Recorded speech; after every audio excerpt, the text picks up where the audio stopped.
Et le troisième femme. C'est comme moi, je suis avec Mambo. Je vais aller en mission. Qui va aller laver mes sous-vêtements? On me regarde moi à mon âge comme ça laver les sous-vêtements. Non, je dois me choisir une jeune sœur. Dans la famille. Je l'épouse. Et je parle avec elle à la mission. Même son père ne peut pas refuser. Je dois montrer la preuve de la croyance de la parole. Est-ce que j'ai mal parlé? Est-ce que j'ai mal parlé? Je l'amène. Comme je vais aller à Tsikapa, je l'amène, frère. Il va m'aider le travail. Si j'ai besoin de voir quelque chose, achetez-moi. Allez au marché, viens préparer pour moi. Tout le temps qu'on fera, on retourne ici. On la sort sur la maison. Sauf que je l'amène toujours chez moi. Ce n'est pas un péché. Toutes ces histoires-là, que le pasteur a fomenté, on appelle ça du levure. Levure qui fait gonfler sa pâte. C'est ça l'écriture. Revenons maintenant et on termine. Voilà. Est-ce que vous êtes bénis? Qui est fâché? Frère Lunga dit que Dieu te bénisse. Hein, frère Lunga? Parce que lui vit la chose. Frère, sois tranquille. Aucun démon n'a pas le droit de te condamner. Bénis le Seigneur. Et arrête de l'avant. Tu es dans les droits. Si Dieu donne encore des moyens, ajoute encore. Et va de l'avant, il te bénira beaucoup. 1 Corinthiens, on va voir si la sœur la croit la parole. 1 Corinthiens 5. Verset 6. C'est bien à tort que vous vous glorifiez. Ne savez-vous pas qu'un peu de levain fait lever la pâte? Faites disparaître tout le vieux levain, afin que vous soyez une pâte nouvelle. Puisque vous êtes sans levain, car Christ notre Pâque a été immolé. Faites disparaître le vieux levain. C'est enlever tous les enseignements babyloniens. De dire aux gens que non, dans la Bible, Dieu a autorisé seulement la monogamie. Mensonge! C'est babylonien. Dieu, c'est un Dieu de célibataire. C'est un Dieu de polygame. Amen. Comme Moïse. Un grand prophète polygame. Allez dans le Nouveau Testament comme Pierre, qui avait l'habitude d'amener des sœurs. Pas de prostituées, des femmes qui l'épousaient. Vous savez, la vie conjugale. Conjugale. Dans la maison des apôtres. On n'en a pas tellement parlé dans le Nouveau Testament. Parce qu'en Israël, ce n'était pas un problème. Même les païens, même les croyants, tous vivaient comme ça. Ça devient un problème chez nous. Hein? Parce que la parole de Dieu nous est parvenue.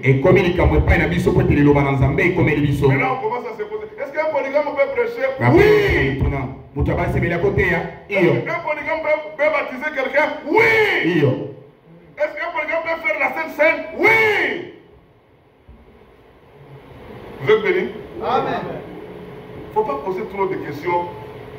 Il faut d'abord venir apprendre la parole. Le vieux levain.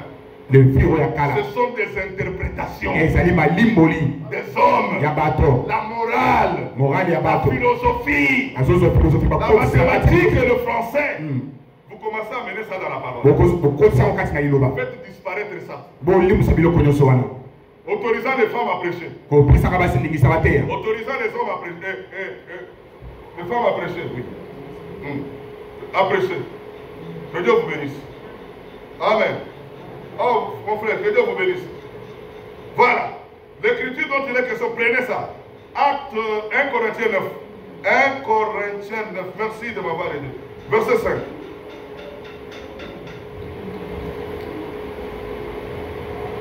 Verset 5. 1 Corinthiens. N'avons-nous pas le droit de mener avec nous une sœur qui sont notre femme, comme font les autres apôtres et les frères du Seigneur, et Képha. Képha, c'est Pierre.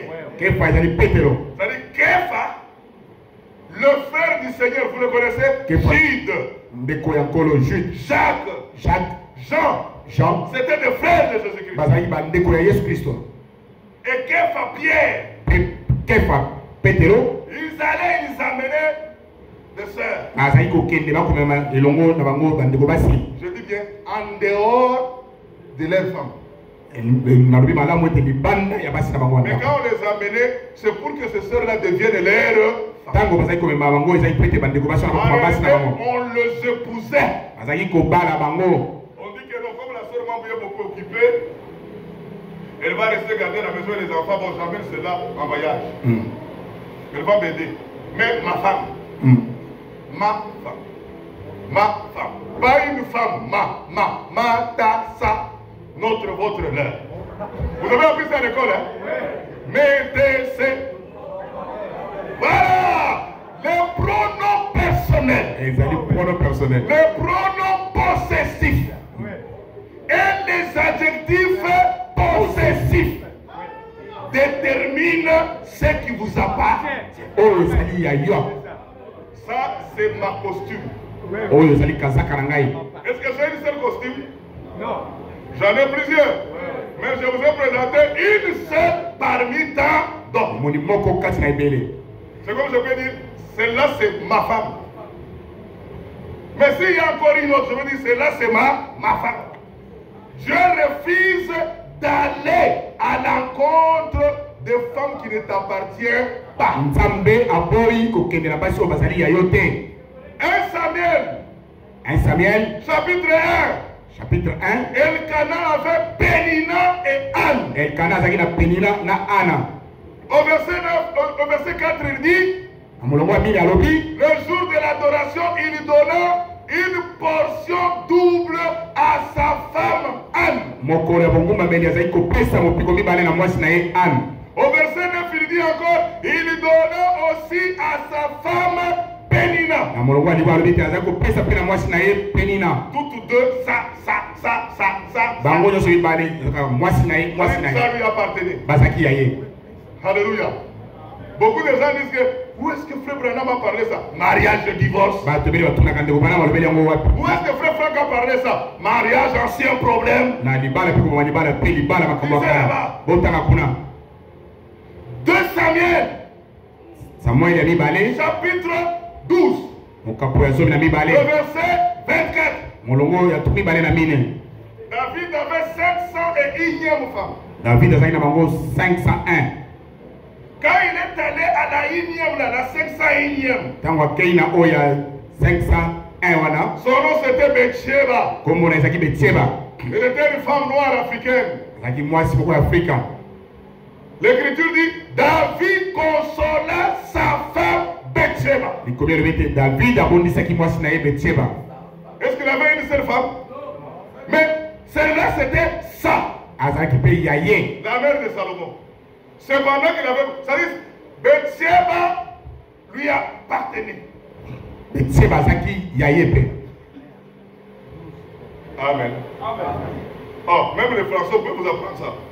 Parce qu'il y a des gens qui disent non, Paul a parlé dans le Nouveau Testament, 1 Corinthiens chapitre, lisez ça. 1 Corinthiens chapitre 7. 1 Corinthiens, oh, vous m'avez amené. Parce que nous en avons du levure.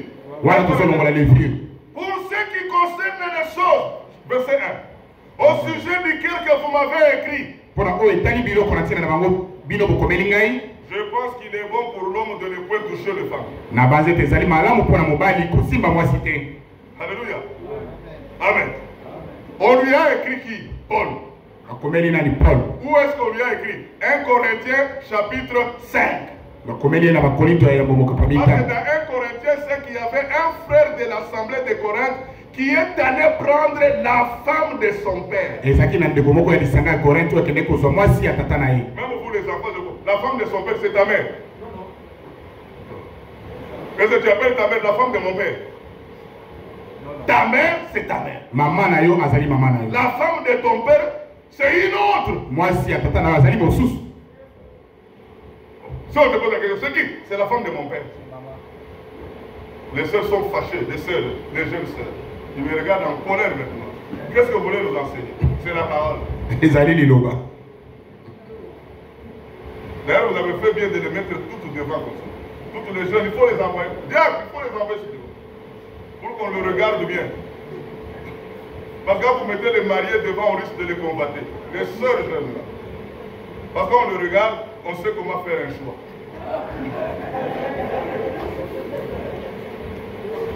Correct, hein? Commencez à faire ça. Laissez les mamans là au fond parce qu'ils sont déjà occupés.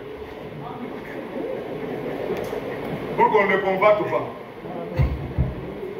Hein, frère David? Quand je prêche, toi regarde là. Pour choisir. Il ne faut pas me regarder moi. Regarde là. Voilà. C'est là il a pris la femme de son père.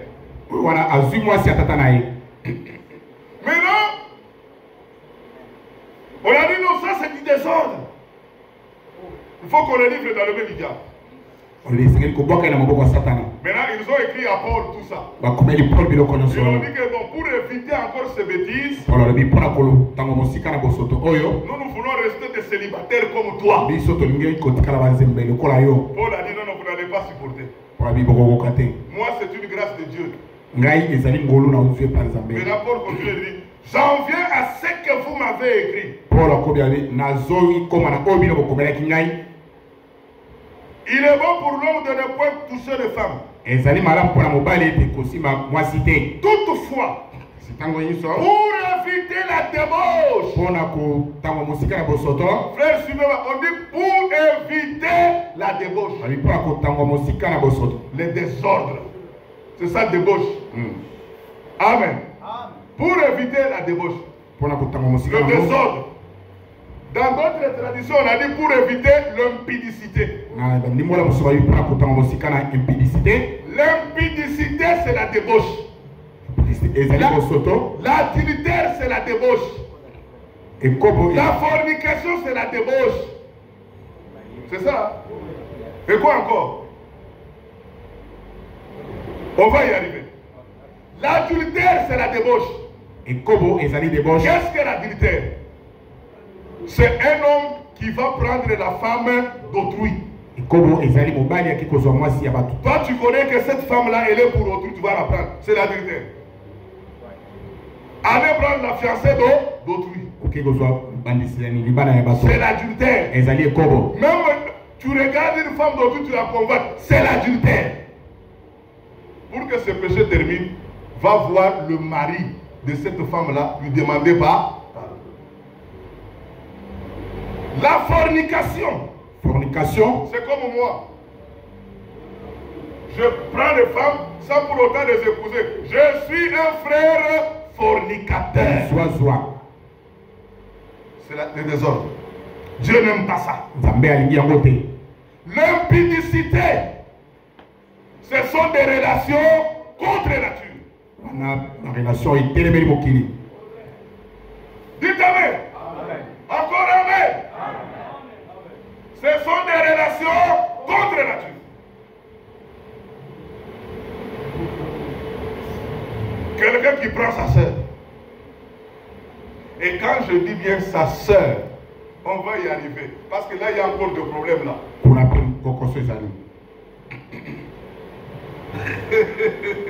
va en parler. Il y a des problèmes là. Quelqu'un qui va prendre un homme, comme le mariage qui s'est fait en Europe d'un président de Luxembourg. Il a épousé un homme et les blancs en train d'applaudir, le diable. Un homme ne peut pas prendre un homme. Mobali abali mobali. Comme une femme ne peut pas prendre une femme.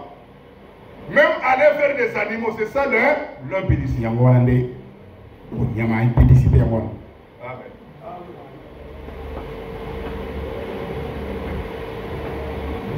C'est complet? L'impudicité, l'adultère, la fornication, la prostitution.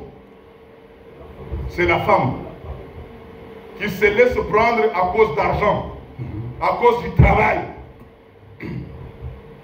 Vous comprenez ça? C'est la prostitution. Tout ça, c'est le désordre. Maintenant, c'est ce qu'on dit. Pour éviter les désordres, que chaque femme, que chaque homme ait sa femme. Et que chaque femme ait son. Voilà. Est-ce qu'on a dit que chaque homme ait une seule femme? Non. Parce que si on avait dit que pour éviter la polygamie, que chaque homme ait une et une seule femme. C'est ça les Français. Quand je dis une et une seule femme, c'est quel adjectif? Les enfants. C'est quel adjectif? Le cours est parti. Il y a des adjectifs numéros cardinaux qui déterminent le nombre. Il y a des adjectifs qui déterminent la quantité. Vous comprenez ça? Mais ici, on utilise les adjectifs possessifs. C'est-à-dire, pour éviter les désordres, pour les relations sexuelles, il faut se choisir celle qui t'appartient. C'est ça qui t'appartient. Cela ne t'appartient pas. Toi, tu y vas. Non, je n'aime pas. D'abord, elle doit t'appartenir. Voilà. Vous êtes fatigué? Merci beaucoup. C'est ça, du levain, du levier qu'on doit enlever.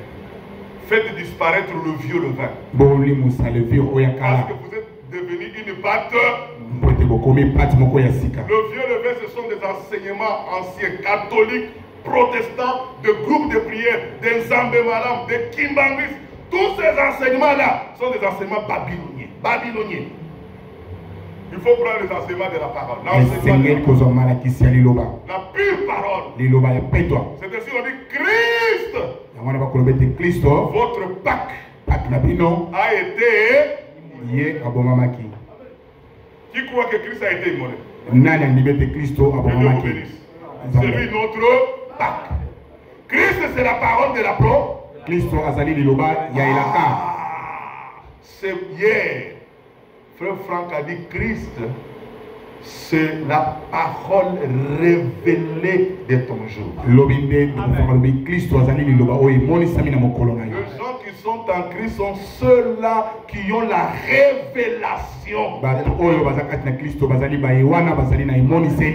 qu'ils prêchent sur l'impact de la révélation. Il a parlé de la révélation. Dieu bâtit son église sur la révélation. C'est ça Christ. Quand vous croyez la parole de la promesse, dans ton jour, tu es sauvé. Tu es né de nouveau. Tu as festoyé la Pâque. Et le sang de Jésus-Christ est sur votre cœur, sur votre âme. Amen. C'est la vie qui était dans les sangs. Maintenant, je termine avec ce verset, Lévitique. Ne vous fâchez pas, c'est la parole. La parole, elle est dure, mais il faut la croire. Et je vous dis, la polygamie, c'est la vie de l'argent. La vie de l'argent. Si tu n'as pas l'argent, il ne faut pas entrer. Amen. Parce que moi, je parlais, tu vas mourir là-dedans. Il faut avoir le moyen. Si les moyens ne sont pas là, contente-toi d'une femme. Mais va de l'avant. C'est ça l'équilibre. Après, tout m'est permis, mais tout n'est pas. Actuellement, intéressez-vous à l'essentiel. L'essentiel, c'est la parole. Et allons de l'avant. Regardez ce verset ici. Lévitique 23. Prenons le verset 4. Voici les fêtes de l'Éternel, le sainte convocation, que vous publierez en leur temps fixé. Le premier mois, le 14e jour du mois, entre 2 soirs, ça sera la Pâque de l'Éternel. C'est-à-dire la Pâque, on la fête le 14 du mois. C'était le mois de Nisan. Maintenant, on avait dit aux enfants, quand vous arriverez les 15, le 15e jour de ce mois, ça sera la fête de pain sans levain. En l'honneur de l'Éternel, vous mangerez pendant 7 jours de pain sans levain. Suivez. Maintenant, tirez votre attention au verset 7. Regardez le verset 7. Il dit, le premier jour, c'est le 15, hein? Le premier jour du mois, le premier jour, vous aurez une sainte convocation. Et vous ne ferez aucun ouvrage. Vous offrirez les sacrifices. Maintenant ici, vous offrirez à l'Éternel pendant 7 jours, le verset 8, les sacrifices consumés par le feu. Le 7e jour, il y aura une sainte convocation et vous ne ferez aucun ouvrage servile. Après la Pâque, après avoir été sauvé, quand vous êtes né de nouveau, vous allez commencer à fêter maintenant pendant 7 jours la fête de pain sans levain. Ça veut dire pendant 7 âges. Maintenant, le premier jour que vous commencez la fête de pain sans levain, ça sera une sainte convocation. Le dernier jour du 7e jour, après 7 âges, ça sera une sainte convocation. Qui a compris? Ah, c'est clair, hein? C'est-à-dire, après la Pâque, nous entrons dans une nouvelle fête. C'est prêcher la parole pure. Sans mélange. Et la parole pure, c'est le message. Revenez pour notre temps. Dites Amen. C'est la parole révélée. Le message biblique pour notre temps. Sans mélange. Pour montrer toutes les promesses de notre temps. Maintenant, le premier jour, une sainte convocation. Et le dernier jour, une sainte convocation. Le premier jour, il y avait la Pentecôte. Et le dernier jour, il y aura la Pentecôte. Vous avez compris? Comme il y a eu la Pentecôte au début de l'église, il y aura la Pentecôte ici à la fin de l'église. C'est ce que nous attendons. La même Pentecôte qui s'est faite du temps des apôtres. Après cet âge, dans notre période ici, la Pentecôte va revenir. Mais cette fois-ci, avec une portion double par rapport aux apôtres. C'est ce que nous attendons avant l'enlèvement de l'église. C'est ça la promesse de notre temps. C'est-à-dire aujourd'hui, mes frères, nous attendons la Pentecôte. Nous attendons la fête de la Pentecôte qui doit être restaurée comme du temps des apôtres. Mais avec une portion double. C'est ça notre foi. C'est ça la révélation que Dieu nous a donnée. Quand il nous a fait sortir de Babylone, il nous a amenés ici. C'est pour fêter la fête sans mélange, sans interprétation, parce que la Pentecôte est à la porte. Parce que bientôt nous serons baptisés. Il y a eu la sainte convocation au début. mbela isantu na ibandeli. La Pentecôte. Et il y aura aussi la Sainte Côte. Mbela wana isantu kozala na suka. La Pentecôte. Kitela. Amen. Encore amen. Encore amen. Que le Seigneur vous bénisse. Kolo apambola bino. Vous êtes bénis? Est-ce qu'on peut prier? Oui. On peut se tenir debout pour la prière. Tout est possible à celui qui croit.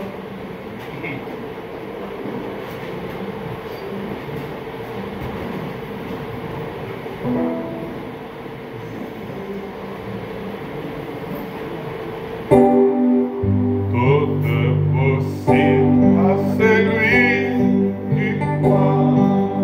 C'est la voie de la foi. Ton merveilleux qui nous guide de ceux qui connaissent. Alléluia.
Les différents problèmes que nous avions, nous te demandons que tu entres en scène pour apporter la solution à tes enfants, que tu donnes la guérison divine à ceux qui sont malades, que tu apportes la consolation à ceux qui sont affligés, que tu apportes aussi des grandes bénédictions pour ceux-là qui en veulent.